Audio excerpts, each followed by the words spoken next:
Discourse 9, Saint Germain, Invocation. Thou mighty, all-powerful, active presence, God, we ever grow in deeper praise, thanks, and gratitude to Thee for Thy life, Thy light, and Thy intelligent power manifest everywhere in the universe, for Thy active presence manifest in the mind, body, home, world, and affairs of everyone. Enable us to understand and feel Thy radiant power, always active in our world, affairs, and business, knowing no single activity can go wrong, for Thou dost govern all action in Thy love and justice, guiding and regulating all. Thou mighty supreme ruler of the universe, whose law is justice, whose power is invincible, protect America in Thy great, blazing, loving presence.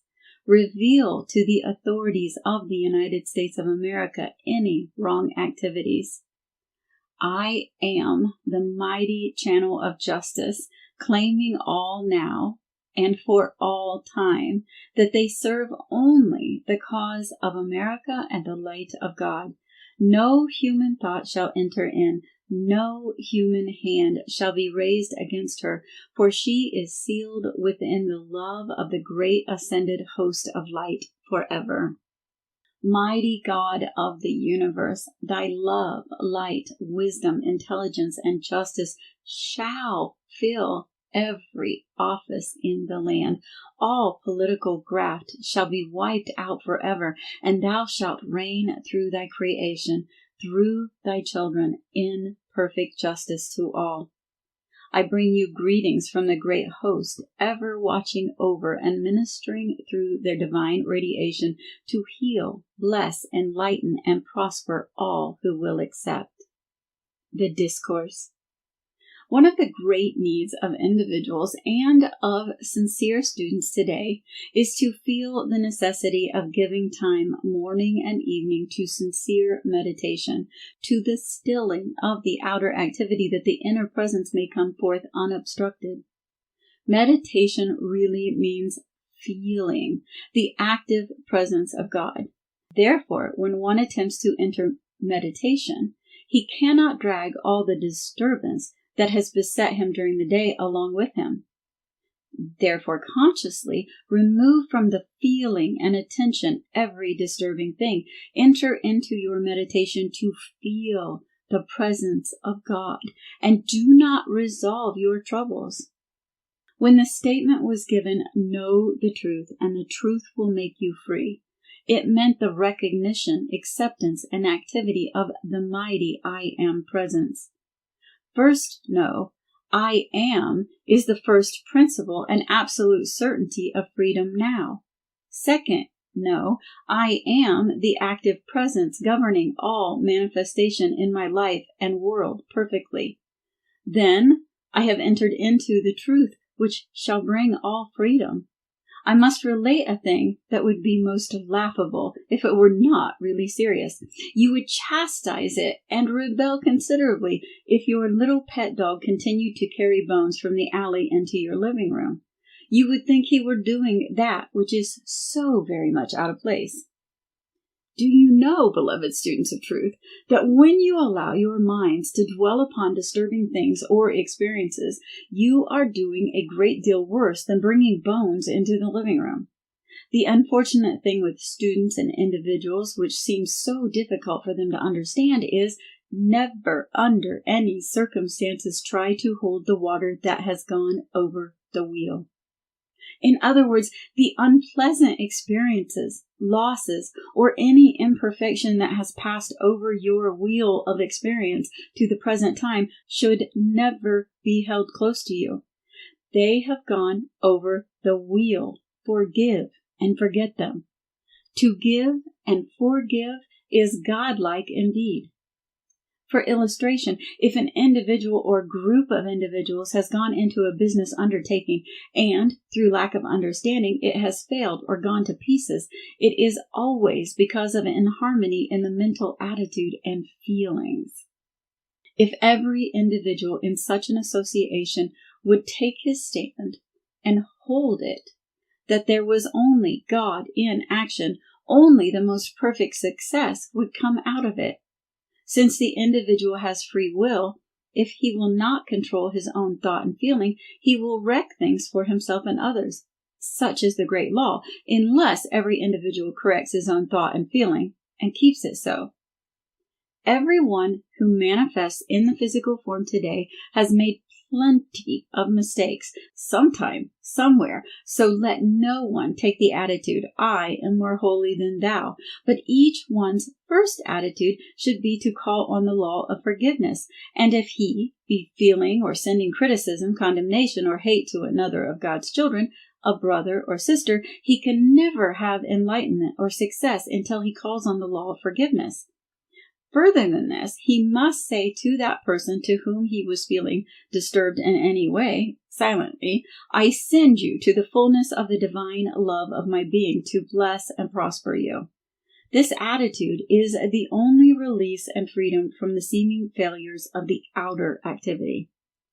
For individuals to continually resolve in their minds and discussion a business or project that has disintegrated will surely, in the end, destroy themselves if they do not face about and through calling on the law of forgiveness, find complete conscious release for the entire situation.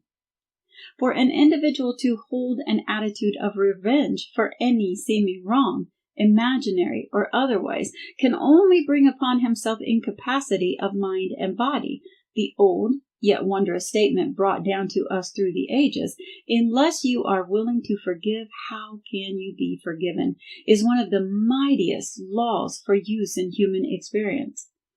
Oh, that individuals and many students could only see how they hold to themselves the things they do not want by allowing the mind to revolve upon the discordant things which have passed and cannot be helped through the outer senses. The greatest thing that all mankind is seeking in reality is peace and freedom, which is always the doorway to happiness. There is only one possible way to receive this, which is to know God, the I Am presence, and that this presence is the only active intelligence in your life and world at all times. Then stand by this and live it. One of the most amazing things that has been my experience to witness since coming into the ascended state is the distorted idea of freedom, financially and otherwise. There is but one sure, certain rock upon which to build your eternal financial freedom, and that is to know and feel with every fiber of your being, I am the wealth, the opulence, the substance, already perfected in my world of every constructive thing that I can possibly conceive of or desire. This is true financial freedom and will bring it as surely as it is maintained, and it will not get away, I assure you. On the other hand, man may use, knowingly or unknowingly, enough of this God I Am presence or God energy to accumulate through the outer activity millions of dollars. But wherein is his certainty of keeping it? I assure you, it is impossible for any being in the physical world to keep wealth that is accumulated without his being aware that God is the power producing and sustaining it. You see before you constant illustrations of great wealth taking wings overnight, as it were. Thousands within the past 4 years have met this experience. Even after the seeming loss had occurred, had they been able to take their firm conscious stand, I am the wealth, God in action, now manifest in my life, my world, the way, the door, would have immediately opened for them to have again received abundance. Why do I say again to have received abundance? Because they had built the momentum and had attained great confidence.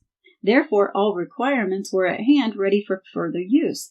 But in most instances, they allowed great discouragement, often hatred and condemnation to enter in, which shut and locked the door to further progress. Now let me assure you, beloved children of God, there is no outer condition ever existed in this world so bad, so disastrous, but that there is the I Am, the active presence of God with the eternal strength and courage of the universe to again rebuild you into freedom and independence financially and every way. I especially want the students who come under this radiation to understand this, because in this day of falling thrones and governments, individual fortunes and otherwise, they need to know and understand if their wealth has flown away through ignorance of understanding, then the I Am presence in them, God in action, is the sure rebuilder of their faith, confidence, wealth, or to whatever they wish to direct their conscious attention. They must allow this mighty inner energy to flow into their desire, which is the only power that ever accomplished anything. Every individual who has seemingly expressed a loss of wealth to any degree should immediately use the marvelous statement of Jesus, I am the resurrection and the life of my business, my understanding, or whatever thing I wish to focus my attention on. I tell you frankly, beloved students and individuals, there is not the slightest hope for you in heaven or earth so long as you persist in holding within your consciousness thoughts and feelings of criticism, condemnation, or hate of any description, and that includes mild dislike. This leads us to the very vital point that you are concerned only with your own activity and your world. It is not your province to judge another, for you do not know the sources playing upon another or the conditions. You know only the angle that you see of it. And I tell you that if an individual should be entirely innocent of any intent to wrong another, the individuals who send criticism, condemnation, or hate to such an one are doing worse than committing physical murder. Why is this so? Because thought and feeling are the only creative power, and while such thoughts and feelings may not touch or harm their objective, they may return and bring with them the conditions sent out by the individual who sent them forth, and always with accumulated energy. So, after all, the one who holds vicious thoughts to another is in reality but destroying himself, his business, and his affairs. There is no possible way of averting it except for the individual to awaken and consciously reverse the currents. Let us go one step further. Throughout all ages, there have been business associations in which there were one or possibly two with the deliberate intent to do wrong, and through this association, a number of individuals absolutely innocent of any wrong intent have been imprisoned. I now tell you, as an unfailing law that cannot be changed, that the individual or individuals who cause innocent persons to be incarcerated, thus depriving them of their freedom of action as God intended, will bring that exact experience which they have desired for another into their own experience, even unto the third and fourth embodiment following. For myself, I would rather 1,000 times be deliberately shot down than to be the instrument of depriving any of God's children of their liberty. There is no greater crime reigning in human experience today than the prevailing use of circumstantial evidence, for in 99 cases out of 100 it is afterwards found to be entirely wrong. Sometimes the truth is never known to the outer senses. So, beloved students, let no one seeking the light ever set himself up in judgment on another of God's children. Again, supposing someone we love very much seems to be going all awry, what is the first thing the outer would do? As a rule, to begin sitting in judgment and criticism. The most powerful thing that can and should be done for such an individual by everyone who knows anything of the circumstances is to pour out all their love and to silently know, I am God in action, is the only controlling intelligence and activity within this brother or sister. To keep silently speaking to that one's consciousness is the greatest help possible to be given. Many times, to remonstrate verbally with an individual sets up a condition of antagonism, intensifying rather than erasing the activity which the silent work would be absolutely certain to accomplish.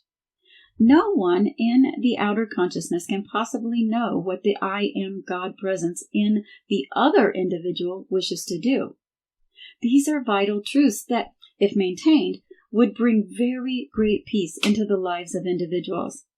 Many lives with their attendant business efforts are ruined because there is lurking within the consciousness of the individual judgment, condemnation, or a feeling of some degree of hatred toward another.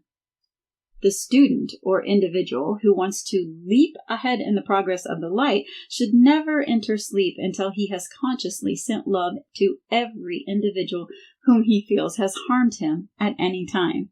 This thought of love will go straight as an arrow into the consciousness of that other individual because it cannot be stopped, there generating its quality and power, which will surely come back to you as you send it out. There is perhaps no single element responsible for so many diseased conditions of body and mind as the feeling of hate sent out to another individual. There is no telling how this will react upon the mind and body of the sender. In one, it will produce one effect, in another, still a different effect. Let it be here understood that resentment is but another form of hate, only a milder degree. A very wonderful thought to live in always is, I am the perfect creative thought and feeling everywhere present in the minds and hearts of individuals. It is the most marvelous thing. It not only brings rest and peace to yourself, but releases limitless gifts from the presence. Another is, I am the mighty law of divine justice and protection acting in the minds and hearts of individuals everywhere. You can apply and use this enormous force and power in every way. Another is, I am divine love, filling the minds and hearts of individuals everywhere. As you think on this, you will understand what was done when this home was made a radiating center of the active presence of God. You will suddenly come into a realization of the gigantic application of this. Everything in the life experience of humanity can be governed by the I am presence. The use of the I am presence is the highest activity that can be given. When you say I am, you set God into action, but there is a lot more to it which you will come to realize when you feel and know the enormity of the use of this expression. Realize the enormous power of the I am to act in things of this kind. I am the God power Almighty. There is no other power that can act. When you say and feel this, then you liberate and loose the full activity of God. Another statement, I am the conscious memory of these things. Also, I am the conscious memory, use, and understanding in the use of these things.